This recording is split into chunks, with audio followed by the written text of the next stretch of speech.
welcome to the Marley Bird YouTube channel, brought to you by Red Heart Yarns. You have made it to week 4 of the Marley Bird Abstractly Chic Shawl Crochet Along. This is the 2018 Crochet Along, hosted by me, Marley Bird, sponsored by Red Heart Yarns. By this point, the body of your shawl is complete, and the only thing left to do is the final edging and the center slip stitch cables that we will do. To follow along with the pattern, go ahead and grab that over at marleybird.com. I have put a link in the video description right down there below. And while you're down there, smash that like button, as my friends say, to let people know you have enjoyed this video or this whole series. I want to start off this section by doing a blocking of our shawl to begin. The reason I want to do the blocking to begin with is I find it easier to work the edging around a shawl that is blocked out to the measurements we want it to be, and it just looks a little bit cleaner and crisper. Before I begin blocking, I want to remind you again that I am using a 100% merino yarn. So as I steam block this yarn, I'm not going to ruin it. But if you were to steam block acrylic, it's very possible that you could do what's called kill the acrylic. And so I don't want you to accidentally ruin your shawl by doing so. So please proceed with caution as you block your shawl, okay? So I am using the merino yarn, and this is my little sample swatch that we have made together. And you'll notice that it looks kind of odd, right? It's just kind of a little bit misshapen, and it's just the nature of doing the stitches. And that's why I like to block this out before I do the edging. I feel like it really just makes it easier to do the edging. You'll notice that I have one of these cardboard cutting boards that you can get at like Joann's or Michael's or Walmart or AC Moore or Hobby Lobby or any sort of big box store. When you first buy one of these, before you do any sort of blocking, make sure you wipe it down with a damp paper towel to get off any extra ink that might have been left behind. And then I like to use this to do my blocking because it's easy to use the grid lines, and that will help me measure out and make sure that things are blocked evenly. Along with the piece that I will be blocking on, let me just jump in real quick. If you don't have one of these pieces, you can still do blocking. It's just this makes it easier with the grid. You could always just pin it out on like a towel, or I've seen people do it on a bedspread. I mean, so you find what works for you. So as I mentioned, I'm going to be doing steam blocking, and I'm using this Rowenta Ultra Steam hand steamer. This is very handy, no pun intended. I think I purchased it, I think it was less than $40 on Amazon or someplace like that. And I find it really helpful when I am doing steam blocking, okay? So these are the materials I need, along with some push pins. So for me, I am using push pins that have a nice little like ball type thing at the top, and I want to make sure that they aren't going to rust if they get wet. So make sure that you're using pins that will not rust. Once you have all the materials, you want to go ahead and pin out your shawl to the schematic measurements. Now the schematic is on your pattern. You can find it there, and it'll give you the different measurements for your shawl. So you want to go ahead and pin that out as closely as possible. If you find that it doesn't stretch as far as maybe the wingspan measurement is, just get it as far as you can. If it stretches a little bit farther, go ahead and do that. Do what works best for you, okay? So we're going to go ahead and jump in and do that now. Once again, mine is not the same size as yours, so I'm going to just jump here at the start. And let's see, 1, 2, 3, 4, 5, 6. I know that that is 6 because that is the same size as yours. So I'm just going to let that be my starting point. I'm going to pin my center 6 inches wide. And now I'll go ahead and I'm going to come out here. I'm going to just stretch this out and pin it. And this is adjustable if you find that you are pinning things and when you get done it doesn't look quite right. You can always go back and adjust the pins, okay? Once you get your shawl pinned out the way you want it to be, make sure there's nothing extra on your shawl. So right here, I still have that little stitch marker on there. I want to make sure that is removed. I don't want that on there anymore, okay? So I have nothing else on here, and you've probably already noticed I have all of my ends already woven in. And this is where I go ahead and I'm going to take my steam blocker, or not my steam blocker, my steamer, and I'm going to then go ahead and press this button, and it'll shoot out really hot steam onto my actual actual shawl.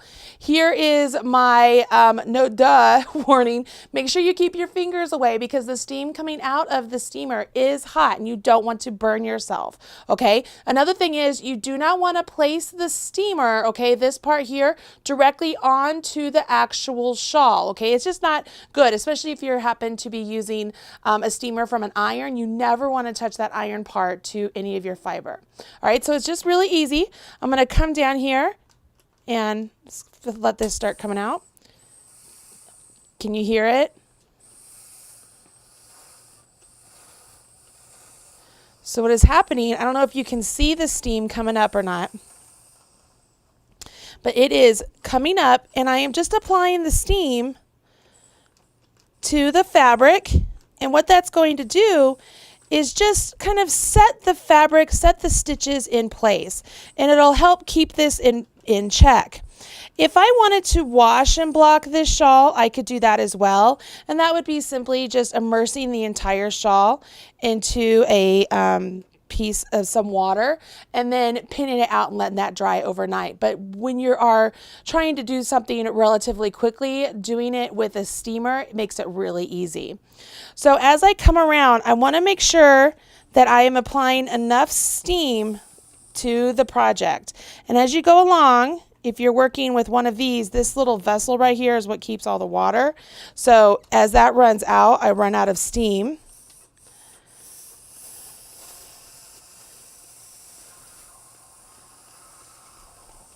I'm going to set this down real quick. I'm just going to come back, just kind of make sure it's all coming through. And you'll notice I didn't put any pins right here to start off. It's because I wanted to be able to get to the edge and be able to maneuver things out a little. But now that they are positioned out, I will go ahead and just add some pins now. It's just a personal preference thing with me. I like to be able to have at least an edge open so I can get in there and maneuver. So I'm going to go ahead and continue steaming this piece so that way I can get it to a pretty good measurement and it'll look really nice and even before I begin my edging.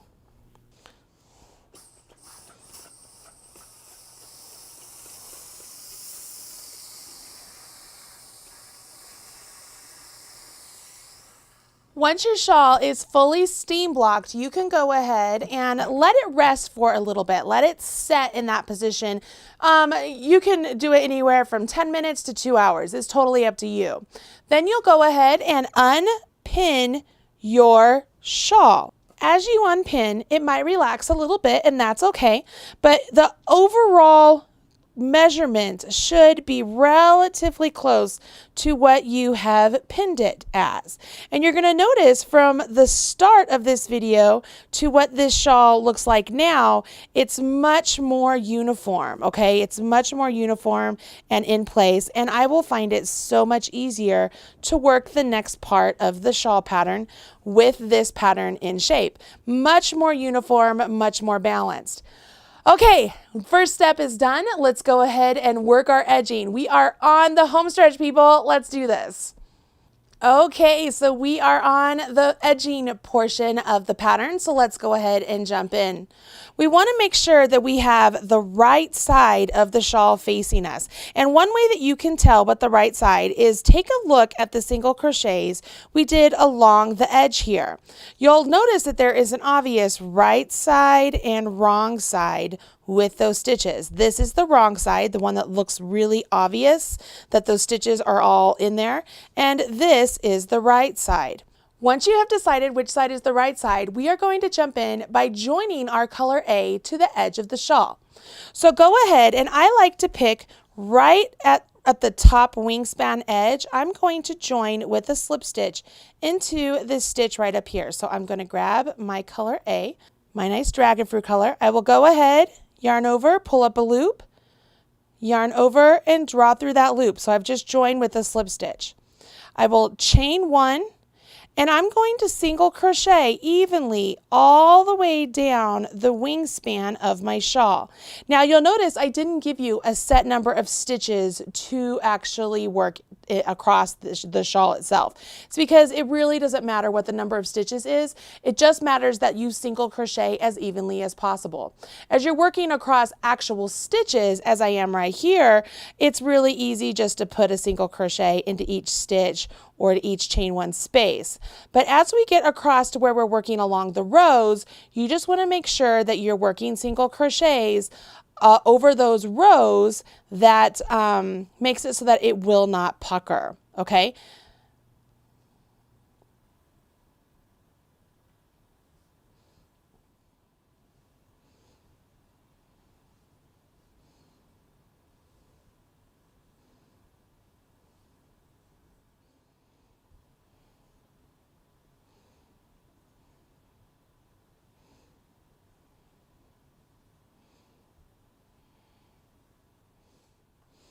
When you come to the corner, you want to make sure that you place 3 single crochets in the corner.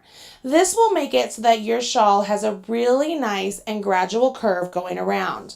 Once you've done the 3 single crochet, you will go ahead then and work down the edge, and this does not count as a corner. You are simply just going to single crochet along this bit here and along this bit here.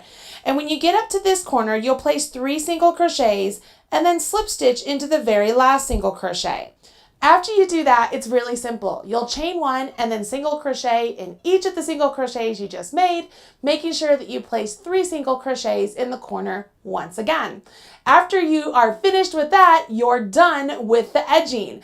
After you're done with the edging, we can move on and actually do the slip stitch cables. Okay, for sake of time, I've only done 1 round on my little example, but you can see here it's already starting to look nice and clean, and it just cleans everything up, and that's only with 1 round. Imagine what 2 will look like. Now what I want to do is I want to go ahead and work my slip stitch embroidery up this center portion of our shawl. And so what I'm going to do is I will take the color that I want to have as my cable colors. I'm going to use this color here, and working into all of the chain 1 spaces, okay, starting with row 2 of the chain 1 spaces, I will actually work slip stitches all the way up with those chain 1 spaces as my guide. You'll notice that there is a stitch chart for this section. There is a stitch chart for this section in week 2, and I've brought it back for week 4 as well. Even if you didn't use the stitch chart in week 2, it will really help you here this week, because what I want you to do is follow those blue dots first. We're going to follow the blue dots, and what that will do is it's going to tell you where to make those slip stitches into the chain 1 spaces, and then we'll go back and work the pink dots, and then wherever the 2 dots intersect, where they cross over, it'll be in the chain 2 spaces, we will have a choice. Either we will continually just keep all the pink dots on top of the blue, or we will work the stitches underneath some of the cables to give it an actual cable. Let me show you what I mean, and it'll make a little bit more sense. So here at the start, I have my work right here. I'm putting it behind, okay? So here is my string that I'm going to be working with, and it's behind. I'm going to go ahead and I'm going to find my row 2 for my center section, and then my first chain 1 space. So it's right here. I'll stick my hook in, and I'm literally just grabbing my yarn and pulling it up. Now, what I want to do here is I want to make sure I don't let this tail get cinched up and work away. So I'm just going to kind of hang on to it. And then working with my hand behind the work, I'm just going to position it and let my hook follow up to the next chain 1 space, yarn over. I know it's hard to see because it's behind, but I'm back here and I'm just yarning over my hook and pulling it up. Okay, so I'm going in, yarn over my hook, pull it up and pull through. Next chain 1 space, yarn over, pull up, pull through. Chain 2 space, yarn over, pull up, pull through.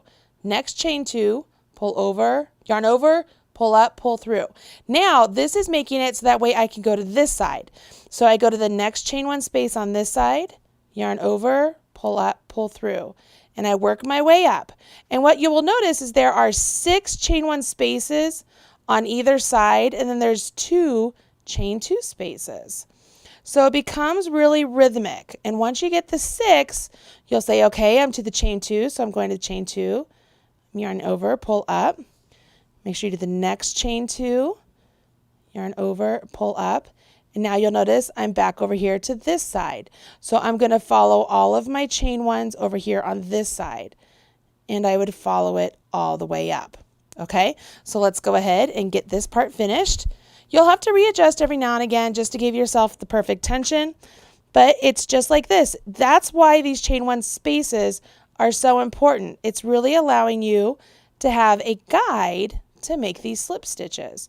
Otherwise, we would just be poking it in and hoping we had a nice even embroidery going on, where with the chain ones or the chain two spaces, we don't have to guess. It's all done for us. When you get to the top, go ahead and pull through that last stitch. Go ahead and cut the yarn, leave yourself a nice little tail, and then pull that up. We will then go ahead, and I'll show you how to do this right now. You'll thread this tail onto your tapestry needle, and you will tuck it back in through that same chain one space, so it's on the other side now. And I can go ahead and just weave in this tail just to hide it and get it out of the way. Okay, so it's just going to be hidden right here. Never show. And voila, that one's done. So I could go ahead and cut this. And then the same goes for the beginning part down here. Just turn this over and I can take my end and weave it in. So now I have the start of my cable. So that's one. So now I'm going to start over here on this side, which is following the pink stitches, and go up. And when I get to where this crossover is, I have to decide if I want my stitch to go underneath that stitch there or over top. If I go underneath here, that means when I come back up here, I want it to go over top up here. And then I come around, and then I'll have it go underneath here. Or vice versa. You decide what works best for you. Just be consistent with it. Let me show you how that works. So I'm going to use a different color just so you can better see how this works out, okay? So I am using, this color is called Sweet. And I will find my chain one space and pull up my loop. And let me get my tension here, and we will jump in. So I will go ahead and start following my chain one spaces up. Oops. And this is automatically where I have to decide. So I'm right here, and it's this loop here. Do I want it on top to go back into the chain two space, or do I want to take my hook and go underneath that one, grab that, and pull it underneath? Either way works, okay? But you just decide. So I'm going to do it that way to start.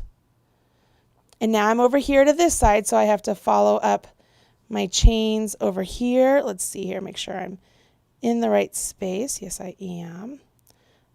My hook doesn't want to cooperate.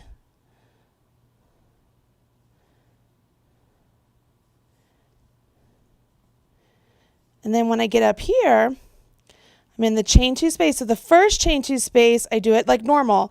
It's the second one that I make the decision. Now, because I took the blue underneath this one down here, I want to make it on top of this one up here. And that's what gives it the illusion of being a cable. See how it looks like it's underneath that one? It's over this one. And then it'll go underneath the next one. Okay? So that's how you get that cable look. And you don't have to do all of your cable stitches in one color. You can do two colors like I'm showing you here. You can do whatever works for you. But then once it's all done, you would then weave in your ends and everything is complete. So I'm going to set this down so you can get an idea of how that looks. And it's just really cool. It's just a neat little extra to this. Once that is complete, and you've already done your edging, the only thing left to do is actually an optional piece. It's the tassels. Tassels are super easy, and I'm pretty sure you guys know how to make them, but just in case, I'm gonna show you how to make some tassels now, and then I literally just stitched them right onto the ends, and it just helped the shawl lay on my shoulders a little bit better. It gave it some weight. So let me show you how to make the tassels, and then you're done.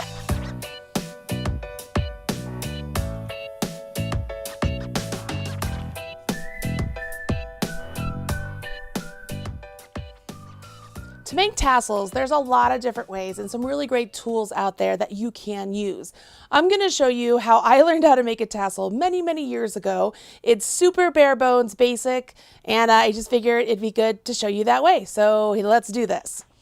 I have a piece of poster board. This is like a core foam poster board, and it's about 6 inches long, and I've cut 2 little slits into it. The little slits are actually just so that I can place my yarn, and it's just going to hold it in place, okay? And what I'm going to do is I'm just going to wrap my yarn around this poster board however many times I want to, and this is going to be the thickness of my tassel, okay? So I'm just wrapping, and I'm not going to make this super big, okay? So I'm going to make mine a little bit thinner just so that we can get through this. But you can get the concept, right? If you have 2 balls of yarn or 2 colors you want to do at the same time, you could wrap them both at the same time and get a really cool variegated sort of look and effect. It'd be just kind of neat, right? So you're just kind of wrapping it around, and on this end I put that there so it can just hold it in place, okay? So that's that part. I'm going to use a different color for this next section. I'm going to take about a 12-inch length of yarn here, and I'm going to use my tapestry needle because it's easier to get it in. You should have one because you used it to weave in your ends, but I'm just pulling that string underneath all those loops I just created, okay? And now what I will do is I'm going to pull this as close up to the top here as I can, and I'm going to tie it.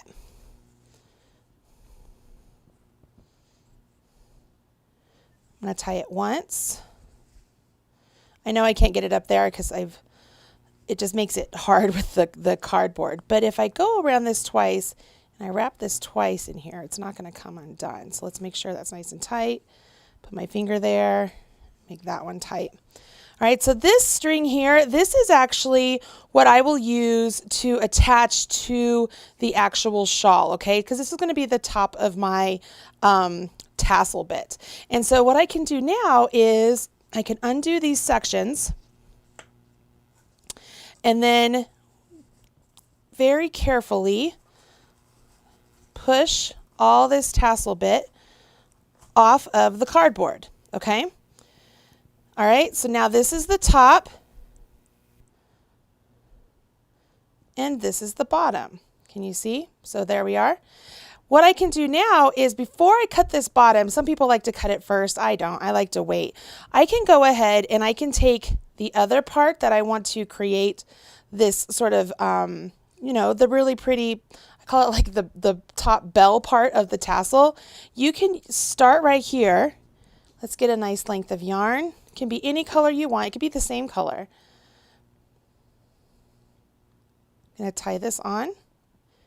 However high or short or whatever you want it to be, okay? I'm going to tie that on.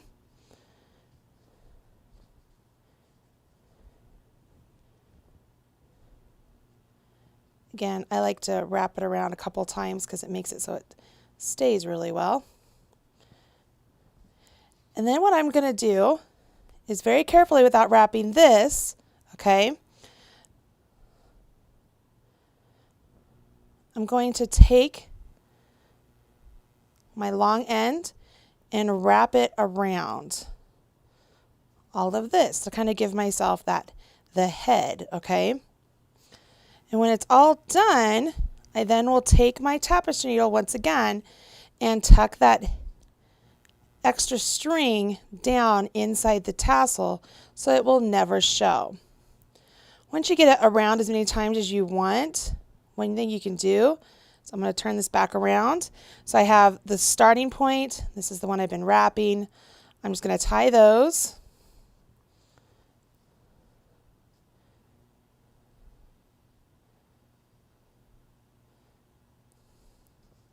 Okay, and then I can thread these onto my tapestry needle.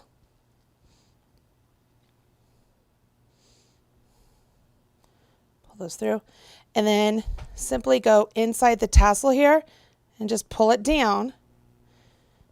And when I do that, remember one side's a little bit longer, that'll be hidden on the inside. And I can keep it long, I can cut it short. I can do whatever I want, but now it's hidden on the inside of that tassel. Okay, so here's my tassel, and it's uncut so far, okay? So I haven't cut it. So at this point, now I just come down here, find the ends, right? All the ends here, and I go ahead and cut them apart. So that way my tassel is open, and it's nice to have a good sharp pair of scissors to do this. And you can do any color you want as far as what you want to wrap it, what color you want your tassel to be itself. And then at the end here, you can decide if you want to leave them kind of scraggly, if you want them, you know, oddly shaped, or if you want them nice and uniform. I will leave that up to you. I'm just going to trim it up a little bit. Okay. So once that's done, here's your tassel. All you would then do is in the center of those 3 single crochets you made at the corner, I literally just took my tapestry needle here, thread my string on, and then I worked on the inside. So I kind of worked on the inside of that chain 3 area, and I liked mine really close. Now I know Caitlin did hers, the one that's the solid color gray with the purple. She had hers dangling down a little bit. I liked mine nice and close. So I just attached it really nice and close. Okay, so I would attach it a little bit more, weave in my end, and then your tassel is dangling from the edge of your shawl. Now that you know how to make a tassel and you've done everything else, your shawl is complete. Let's take a look at the finished sample one more time just so that you can see what it looks like. All right, so as I had talked to you guys before, this is the finished neutrals color, and I can bring this over just like so, and you can see the lovely tassel that was attached to the inside of this one as well. Again, it's just on the center of the 3 single crochets at the corner. The edging makes it a really nice clean edge all the way around the shawl when you do 2 rows. It just makes it really nice and finished off. And that's the same on both sides, okay? You can see here in the center portion that we made it to where this first cable went over top, but then when we came around, it went over top, and we came around and it went over top, and it came around and it went over top. So this one we didn't intermingle at all. But on this one, we came over top, we went underneath. We came over top, we went underneath. We came over top, we went underneath. My point of showing you that is it really doesn't matter which way you do it. It's totally up to you, and both ways are going to look great. You probably never even noticed that the 2 cables were different, and that's to show you that it can be really something your own. On mine, I left the bottom parts nice and open, but if you wanted to go a little bit further, you could even do slip stitches around and create like joining that together if you wanted to. I didn't really think it needed it, so I didn't do it. I liked how it was nice and open. Again, on this one, it has a really nice edge of the 2 rows. And then my tassels are a little bit more short and squatty than the ones on this one. So that shows you that you can literally use any length of tassel you want. And you'll notice on mine, I changed colors. I wanted to have some sort of a pop, some more of that pretty sunset color when I was working with mine. So I had a little bit different in there. And that's it, you guys. I really hope you have enjoyed working on this Abstractly Chic shawl along with me and the other crochet alongers in the Facebook group. It has been a lot of fun. Just so that you know, for the rest of the year, we are going to be doing some fun crochet along projects in the Marley's Minion group. If you want to be a part of that, I will put a link to the Marley's Minion group on Facebook in the video description box below. That is different than the crochet along group, just so you guys know. We try and keep those separated. So that way, those of you who only want to be part of the crochet along, you have your own designated space. But if you want to follow along with me and a lot of really fantastic and wonderful knitters and crocheters, we just have fun throughout the year, go ahead and join me over in the Marley's Minion Facebook group. So yeah, there's that. So for the rest of the year, this isn't it for us. We're working on a lot of other things. And then next spring, we will come back with a new knit along. And it'll just be a good time. And as you know, I do come out with a video every week, so make sure you have hit subscribe to the Marley Bird YouTube channel, and you'll be up to date whenever there is a video released.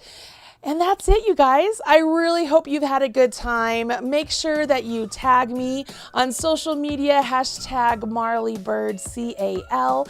I want to be able to smash your like button as you are finishing up your shawls. If you wear your shawl out, make sure you show me. I want to see it. And I'm just excited. Thank you so much for participating in this crochet along with me, and I will see you again soon. I'm Marley Bird, proud spokesperson for Red Heart Yarns. Bye.